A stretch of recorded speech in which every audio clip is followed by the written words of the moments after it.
श्री गणेशाय नमः। आप सब जानते होंगे आज से कार्तिक महीने की शुरुआत हो चुकी है। आप सभी को मेरा राधे राधे। आइए श्रवण करते हैं आज इस महीने में सुनी जाने वाली सभी कथाओं का। सबसे पहले आरंभ करते हैं गणेश जी की कथा। यह कथा अमर सौभाग्य पीहर की रक्षा करने वाली और घर परिवार में असीम रूप से भगवान जी की कृपा दिलाने वाली है, तो ध्यान से सुनिएगा जी। सबसे पहली कथा के अनुसार एक भाई बहन थे। बहन का नियम था कि रोज अपने भाई का मुंह देखकर ही खाना खाती थी।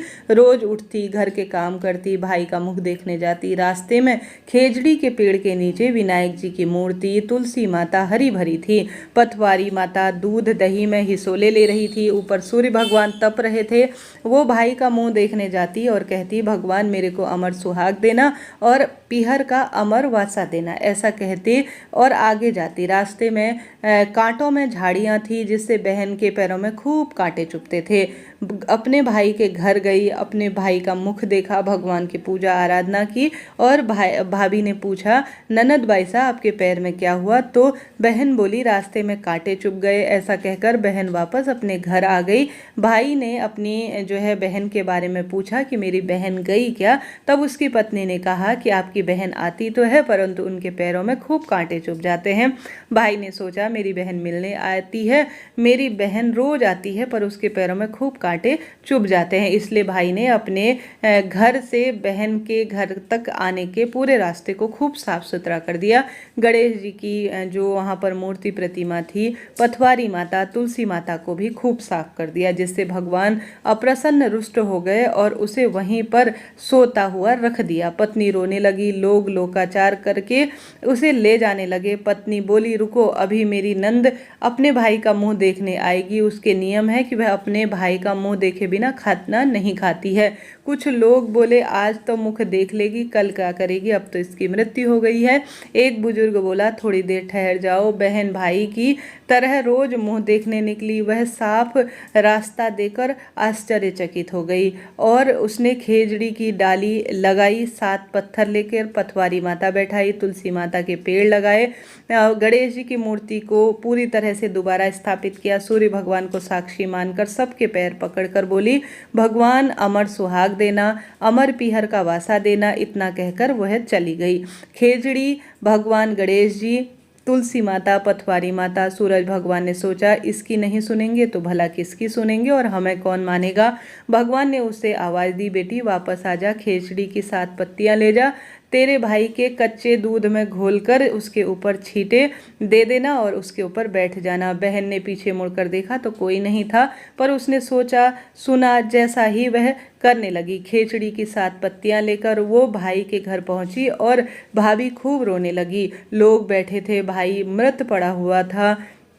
वो घर से ले गई खेजड़ी की पत्ती को कच्चे दूध में घोलकर भाई के छींटा लगाकर बैठ गई। भाई उठकर खड़ा हो गया और बहन से बोला, बहुत गहरी नींद आई। बहन बोली, ऐसे नींद तो किसी दुश्मन को भी ना आए। भैया तुमने रास्ता साफ क्यों किया? भगवान के रास्ते कोई क्यों साफ करता है, बताओ। अब मैं वापस परेशान हूँ कि वहाँ पर किस तरह से भगवान की स्थापना होगी। अब मैं वापस उन्हें ऊंचे में बैठा कर आ गई हूँ, अब तुम ऐसा कार्य मत करना। तब भगवान ने मेरी श्रद्धा भक्ति से प्रसन्न होकर ही मुझे अमर सुहाग दिया है और मुझे अमर पीहर का वासा दिया है। हे भगवान, जैसे मेरी लाज रखी वैसी सबकी रखना, अमर सुहाग देना, अमर पीहर का वासा देना। बोलो विनायक जी, गणेश जी महाराज की जय, पथवारी माता की जय, तुलसी माता की जय, सूर्य भगवान की जय। प्रिय श्रोताओं, यह तो गणेश जी की कथा है। कार्तिक स्नान की सुंदर कथा के अनुसार कार्तिक मास आया तो सास बोली, मैं कार्तिक स्नान के लिए तीर्थ जाना चाहती हूँ। बहू बोली, मैं भी चलूंगी। सास बोली, तू अभी छोटी है, मुझे जाने दे। सासू तीर्थ गई तो बहू कुम्हार से 33 कुंडे ले आई। रोज एक कुंडा भर कर रख देती। उधर सासू जी गंगा जी में उनकी नथ गिर गई। बहू कुंडे में नहाती हुई बोली, सासू नहावे उन्हें मैं नहाऊं कुंडे। इतने में गंगा की धारा कुंडे में आ गई। साथ में सासू जी की नथ भी आ गई। बहू ने नथ पहचान ली और अपने नाक में पहन ली। महीना पूरा हुआ, सासू जी आई, बहू सामने बैठी तो सास ने नथ देखकर बोला, तू यहाँ कैसे आई और यह नथ तेरे पास कैसे आ गई? तो बहू बोली, यह तो मेरे कुंडे में गंगा की धार के साथ आ गई।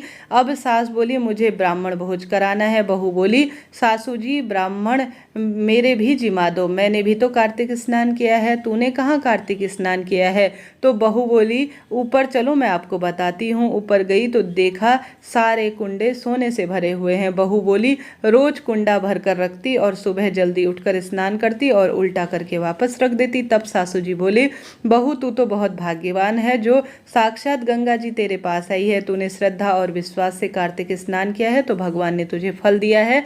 दोनों सास बहू ने धूमधाम से ब्राह्मण जिमाकर दक्षिणा देकर विदा किया। कार्तिक स्नान की यह सुंदर श्रेष्ठ कथा है जो मैंने आपको। प्रिय श्रोताओं, तुलसी माता की कथा के बिना तो कार्तिक स्नान अधूरा है, तो तुलसी माता की कथा का भी आइए श्रवण कर लेते हैं। कार्तिक महीने में एक बुढ़िया माई थी। तुलसी माता को रोज सींचा करती थी और कहा करती थी, हे तुलसी माता सत की दाता, मैं तेरा बिरला सींचती हूँ, मुझे बहू दे, पीताम्बर की धोती दे, मीठा मीठा घास दे, बैकुंठ में वास दे, चटक की चाल दे, पटक की मौत दे, चंदन की काठ दे, रानी सा साज दे, दाल भात का भोजन दे, ग्यारस की मौत दे, कृष्ण जी का कांधा दे। तब तुलसी माता यह सुनकर रोज सूखने लगी। तो भगवान ने पूछा, हे तुलसी माता तुम क्यों सूख रही हो?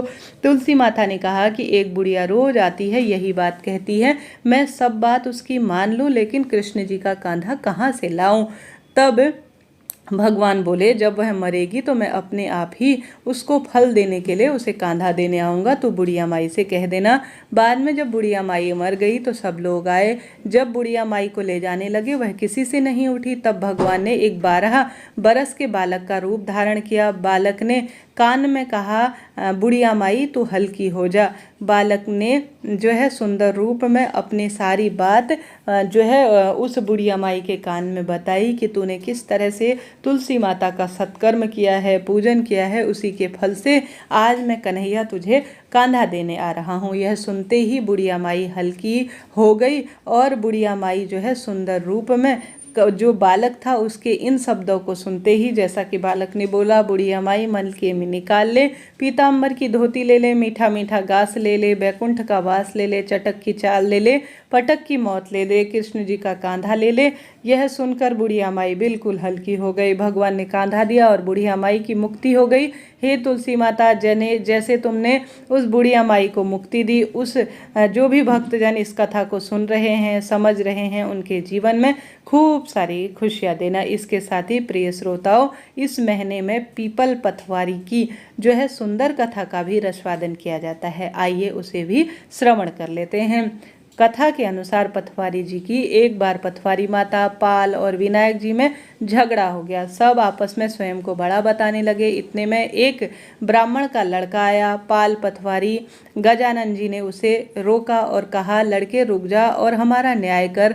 लड़का बोला, मैं कल आऊँगा तब न्याय करूँगा। घर जाकर लड़के ने माँ से कहा, माँ मुझे कल पाल पथवारी माता विनायक जी का न्याय चुकाना है। तो माँ ने कहा, बेटा सबको बड़ा बता देना। दूसरे दिन लड़का वहाँ गया और बोला, पाल माता आप बड़ी हो, क्योंकि आप हर व्यक्ति आपके पास आता है, स्नान ध्यान करके शुद्ध हो जाता है और आप सबकी रक्षा करती हो। हे पथवारी माता आप सबसे बड़ी ही हो, क्योंकि कितने भी तीर्थ धर्म ध्यान कर ले पर आपकी पूजा बिना सब कार्य अधूरा है। आप जीवित को तारती हैं और मरने वाले को उद्धार करती हैं। पथवारी माता पथ की धारणी, इसलिए आप बड़ी हो। अब विनायक जी से लड़का बोला, आप सबसे शुभ काम में हमेशा ही प्रथम पूजनी आप हो। आपको ध्यान बिना कोई काम सिद्ध नहीं होता, इसलिए आप ही बड़े हो। पाल माता, पथवारी माता, विनायक जी भगवान लड़के की चतुराई से प्रसन्न हो गए और बोले, लड़के तुमने तो हम सबको ही बड़ा बता दिया, उसको सुखी रखने का आशीर्वाद दिया और जौ के दाने उसके अंगोछे में डाल दिए। लड़का सोचने लगा, यह तो घाटे का सौदा है। पूरा दिन खराब कर कर इनका न्याय किया, बस इतने से ही जौ मिले। उदास मन से घर आकर अंगोछे का एक कोना जो है उसने साइड में डाल दिया। माँ ने अंगोछा उठाया तो उसमें से हीरे मोती सोना चांदी झड़ने लगे। तो माँ बोली बेटा न्याय करके क्या लाया है। लड़का बोला माँ कोने में जो पड़ा है उसे ही देख ले। माँ वहाँ गई तो हीरा मोती का ढेर लगा था, हीरे मोती जगमगा रहे थे।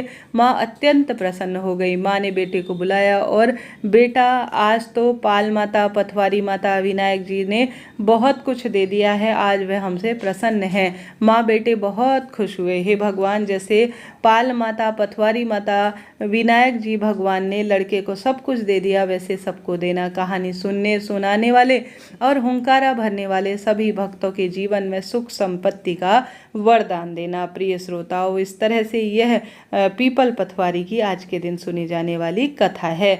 इसके अलावा आज के दिन विशेष लपसी तपसी की कथा भी सुनी जाती है। आइए उसका भी श्रवण कर लेते हैं। कार्तिक का महीना किसी चमत्कार से कम नहीं है। कई कथाओं का रसवादन इस महीने किया जाता है। लपसी तपसी की कथा के अनुसार एक लपसी था, एक तपसी था। तपसी तो भगवान की खूब तपस्या करता था और लपसी सवा शेर की लपसी बनाकर उसका भोग लगाकर खुद खा लेता था। एक दिन दोनों लड़ने लगे। लपसी बोला, तपसी बोला मैं बड़ा हूँ। इतने में नारद मुनि वहाँ आए और बोले तुम क्यों लड़ रहे हो। तो लपसी ने कहा मैं बड़ा हूँ और तपसी बोला मैं बड़ा हूँ।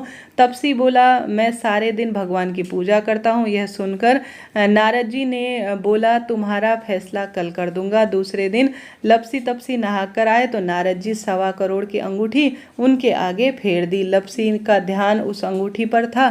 तपसी तपस्या करके अंगूठी बैठा तो उसे अंगूठी दिखी और वह अपने घुटने के नीचे दबा लिया और तपस्या करने लगा।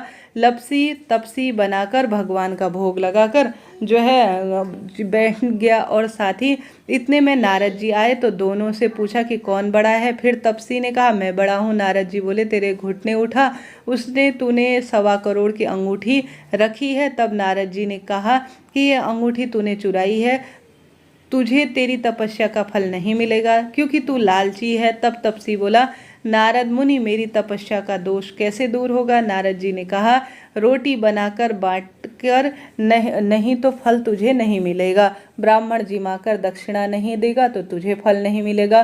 साड़ी देकर ब्लाउज नहीं देगा तो तुझे फल नहीं मिलेगा। दिए से दिया जलाएगा तो तुझे फल नहीं मिलेगा। सब व्रत त्योहारों की कथा सुनने के बाद तेरी कहानी नहीं सुनी तो तुझे फल नहीं मिलेगा किसी भी रूप में। तब से लपसी तपसी की कहानी सुनी जाती है। कहानी सुनने के बाद ऐसा कहे लपसी को फल लपसी से न होए, तपसी का फल तपसी न होए। माँ की कहानी कथा को फल माने ही दीजो, ऐसी आप सभी को कहना चाहिए। इस तरह से यह जो है लपसी तपसी की भी आज के दिन कथा सुनी जाती है। अब प्रिय श्रोताओं, आइए श्रवण कर लेते हैं धर्मराज जी की कथा का। आप सब जानते होंगे इस महीने बहुत सारी कथा सुनी जाती है, उसमें से एक धर्मराज जी की भी कथा सुनी जाती है। कथा के अनुसार एक ब्राह्मणी मरकर धर्मराज जी के घर गई। वहां जाकर बोली मुझे धर्मराज जी के मंदिर का रास्ता बता दो। स्वर्ग से एक दूत आया और बोला ब्राह्मणी आपको क्या चाहिए। वह बोली मुझे धर्मराज मंदिर का रास्ता बता दो। आगे आगे दूत और पीछे पीछे ब्राह्मणी मंदिर तक गए। ब्राह्मणी बहुत धार्मिक महिला थी, उसने बहुत दान पुण्य किया हुआ था। उसे विश्वास था कि उसके लिए धर्मराज जी के मंदिर का रास्ता अवश्य खुलेगा।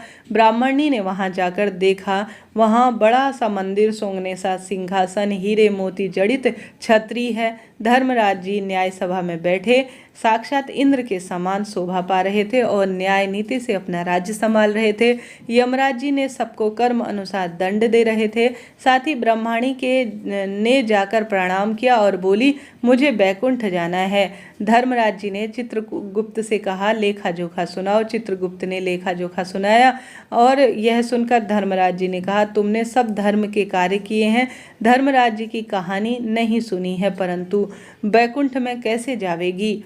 ब्राह्मणी बोली धर्मराज जी की कहानी के क्या नियम है। धर्मराज जी बोले कोई 1 साल, कोई 6 महीने, कोई 7 दिन ही सुन ले, पर धर्मराज जी की कहानी जरूर सुने, फिर उसका उद्यापन करें। उद्यापन में कांठी, छतरी, चप्पल, बाल्टी, रस्सी, टोकरी, टॉर्च, साड़ी ब्लाउज का बेस, लोटे में शक्कर, भरकर 5 बर्तन, 6 मोती, 6 मूंगा, यमराज जी की लोहे की मूर्ति, धर्मराज जी की सोने की मूर्ति, चांदी का चांद, सोने का सूरज, चांदी का सातिया ब्राह्मण को दान दे। प्रतिदिन चावल की सातिया बनाकर कहानी सुने। यह सुनकर ब्राह्मणी बोली, हे भगवान, मुझे 7 दिन पृथ्वी पर वापस भेज दो, मैं कहानी सुनकर और सब कर्म कर कर आ जाऊंगी। धर्मराज जी ने उसका लेखा जोखा देखकर 7 दिन के लिए पृथ्वी पर भेज दिया और ब्राह्मणी पूर्ण रूप से परिवार वालों के साथ धर्म कर्म कर कर वापस आ गई और इस कथा को सुनने सुनाने की बात सभी से कहकर पुण्य का विस्तार कर कर आई। उसने चावल का सुंदर सातिया बनाया। परिवार के दिन साथ 7 दिनों तक परिपूर्ण रूप से पूजन किया। धर्मराज जी की कथा सुनी। 7 दिन पूरे हो जाने के बाद वापस वह धर्मराज जी का बुलावा आया और वह गई। ब्राह्मणी को बैकुंठ में श्री हरि के समक्ष ही वास मिला। इस तरह से यह कथा आज के सुंदर स्वरूप में सुनी जाती है। प्रिय श्रोताओं, इसके अलावा बहुत सारी कथाएं सुनी जाती है, उनका भी आइए रसवादन कर लेते हैं। इसके साथ ही कार्तिक मास में एक ब्राह्मण और ब्राह्मण कथा भी बहुत सुंदर है, उसका भी आइए श्रवण कर लेते हैं। कार्तिक माह की यह कथा अपने आप में अद्भुत है। कथा के अनुसार एक नगर में एक ब्राह्मण दंपति रहते थे। वह दोनों प्रतिदिन 7 कोस दूर गंगा और यमुना नदी में स्नान किया करते थे।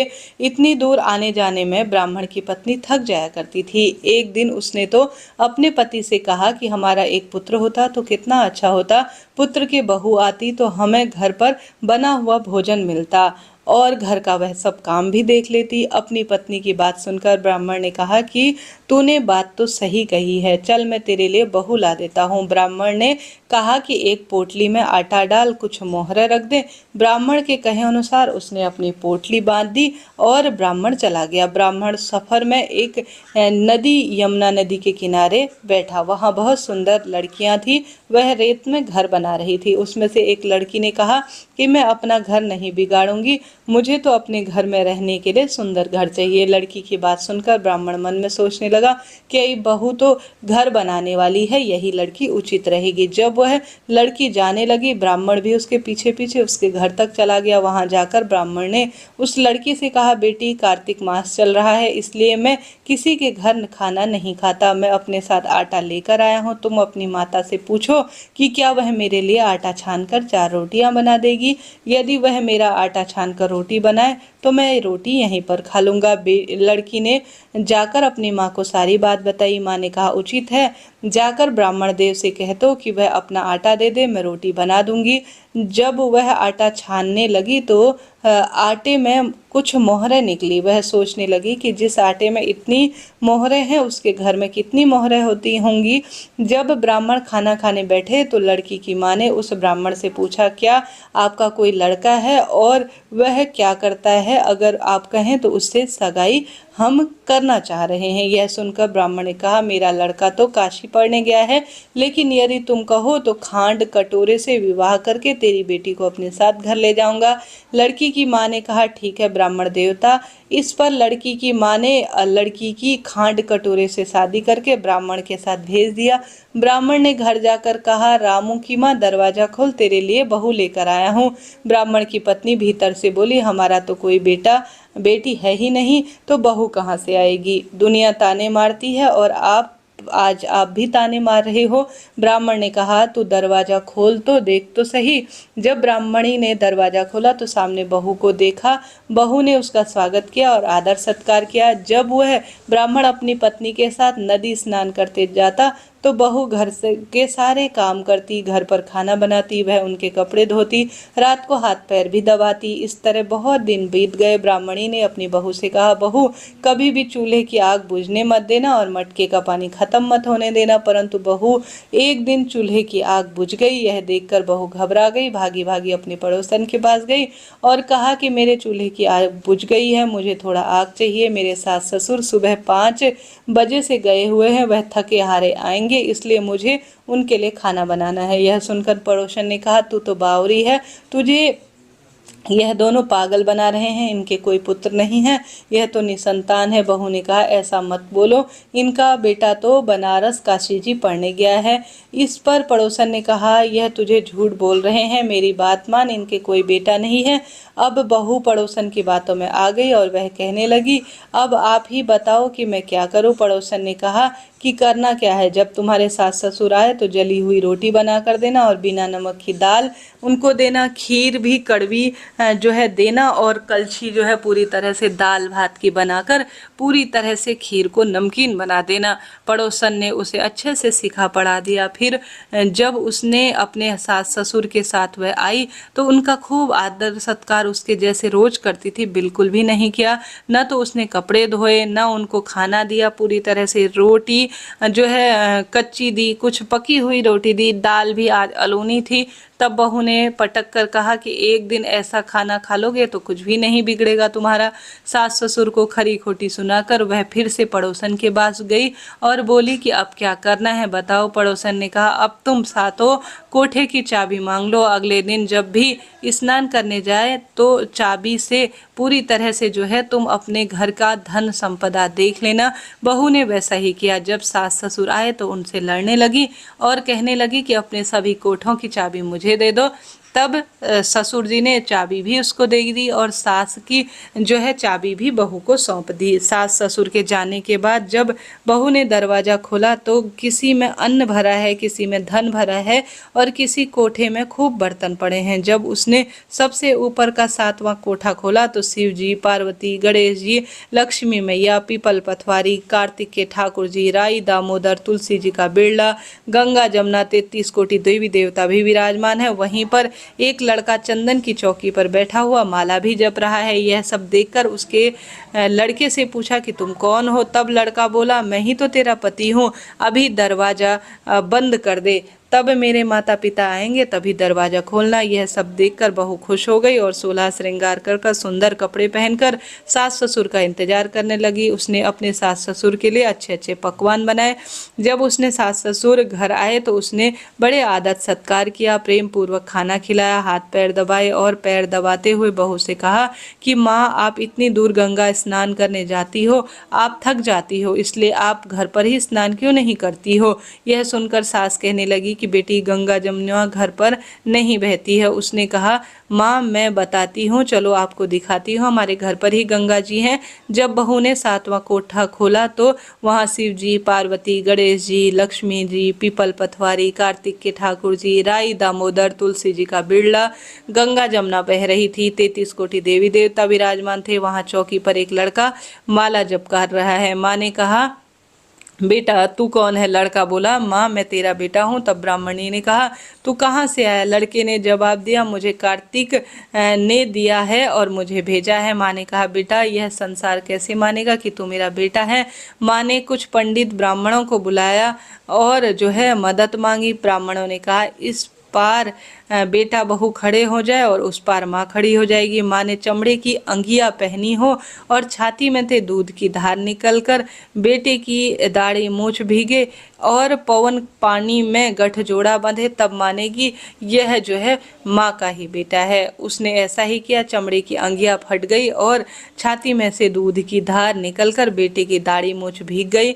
पवन पानी से बहू बेटे का गठजोड़ हो गया। यह देखकर ब्राह्मण और उसकी पत्नी खुश होकर बहुत सुंदर पर रूप में मुस्कुराने लगे। उनकी खुशी का ठिकाना नहीं था। तो यह थी कार्तिक मास की कथा। हे कार्तिक के ठाकुर जी, जैसे ब्राह्मण ब्राह्मणी को बहू बेटा दिया वैसे सबको देना। कार्तिक मास की कथा कहने सुनने वाले के घर में खूब सुंदर रूप में खुशियां देना और सभी कथा को सुनते हुए हुंकारा जरूर भरे।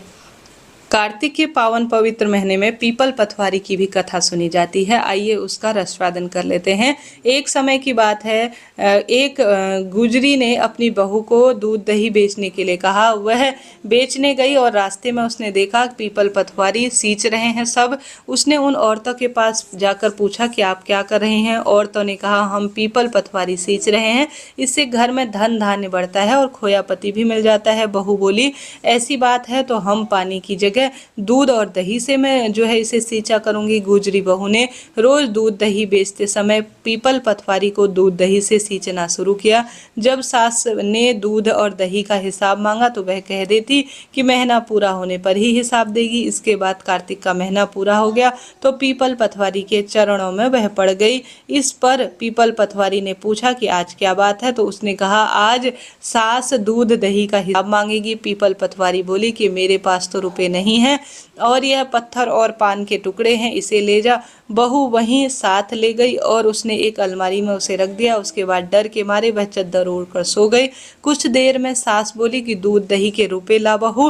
तब बहू बोली मैं जो भी लाई हूँ अलमारी में रख दिया है। सास ने अलमारी जैसे ही खोली तो वहाँ हीरे मोती सोना चांदी का ढेर लगा हुआ है और खूब धन भी रखा हुआ है। सास ने बहू को आवाज लगाई कि बहू इतना धन कहाँ से आया। बहू ने आकर देखा तो सच में धन के भंडार भरे हैं। इस पर बहू ने सास को सारी बात बता दी। सास ने कहा कि अब मैं कार्तिक माह में जो है परिवार के साथ पीपल पटवारी को सींचा करूंगी। इसके बाद जब कार्तिक मास आएगा तो सास दूध दही बेचने लगी, पर वह दूध बेचने के बाद खाली हांडी में दूध डालकर उसे पीपल पटवारी में डाल दिया करती थी। पूर्णिमा के दिन उसने अपनी बहू से कहा कि वह उससे दूध दही के रुपए मांगे।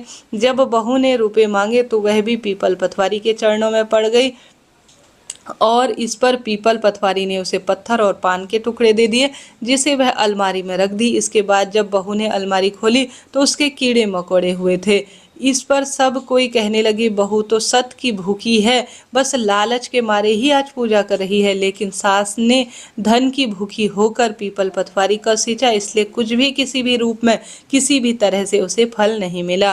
कहा जाता है कथा के अंत में जो है सुंदर रूप में पटवारी जी जो है बोली कि हे जिस तरह से पटवारी माता तुमने बहू को सच्चे भाव सच्चे मन से फल दिया है वैसे सभी को देना, और जैसे सास ने लालच के मारे सारे काम किए हैं वैसे ही जो लालच के मारे आपकी पूजा आराधना करे उसे कुछ भी ना मिले। प्रिय श्रोताओं, इस तरह से यह पीपल पटवारी की मैंने आपको बात बता दी। आप जानते होंगे यह महीना बहुत पावन है, पवित्र है और भाग्य बदलने के लिए है। आप सभी ने इन कथाओं का रसवादन किया, आपका आभार और धन्यवाद।